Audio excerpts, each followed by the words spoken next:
നമസ്കാരം. ശ്രീചക്ര ജ്യോതിഷാലയത്തിലേക്ക് ഏവർക്കും സ്വാഗതം. അപ്പം നമ്മൾ നവഗ്രഹ സ്തോത്രത്തിലെ 4 സ്തോത്രങ്ങളും അതിൻ്റെ അർത്ഥവ്യാഖ്യാനങ്ങളും നിങ്ങൾ കേട്ടിട്ടുണ്ടാവും അല്ലേ? രവി, ചന്ദ്രൻ, ചൊവ്വ, ബുധൻ, ഈ 4 ഗ്രഹങ്ങളുടെയും സ്തോത്രങ്ങളും അതിൻ്റെ അർത്ഥവും പറഞ്ഞു കഴിഞ്ഞു. ഇനി ഇതിൽ 5-മതായി വരുന്നത് വ്യാഴനെ കുറിച്ചാണ്. അതായത് ഗുരുവിനെ കുറിച്ച്, വ്യാഴനെ കുറിച്ചുള്ള സ്തോത്രമാണ് നവഗ്രഹ സ്തോത്രത്തിൽ 5-മതായി പറയുന്നത്. അതേതാണെന്ന് കേട്ടു നോക്കാം. ദേവാനാം ച ഋഷീണാം ച ഗുരും കാഞ്ചന സന്നിഭം ബുദ്ധിഭൂതം ത്രിലോകേശം തം ഗുരും പ്രണമാമ്യഹം. തം ഗുരും പ്രണമാമ്യഹം എന്നും പറയും. തം നമാമി ബൃഹസ്പതി എന്നും പറയും. അപ്പോൾ ഇതാണ് ശ്ലോകം. അർത്ഥം എന്താണെന്ന് നോക്കാം.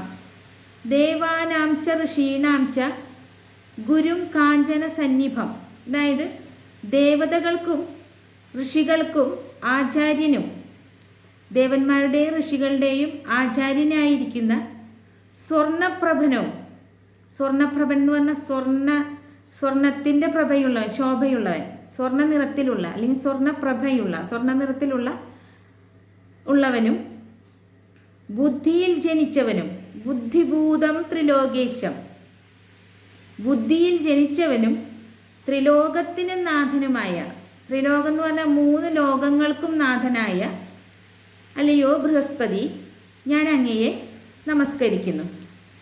ഇതാണ് 5-മത്തെ ശ്ലോകമായ വ്യാഴനെ കുറിച്ചുള്ള, അതായത് ഗുരുവിനെ കുറിച്ചുള്ള ശ്ലോകവും അതിൻ്റെ അർത്ഥവും.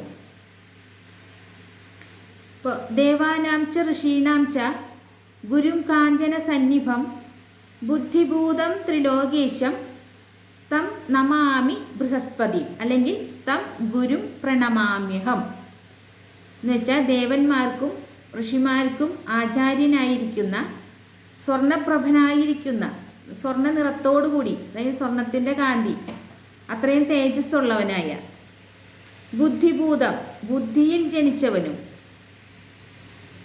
അതായത് ബുദ്ധിയോടുകൂടി ജന്മം കൊണ്ടവനുമായ,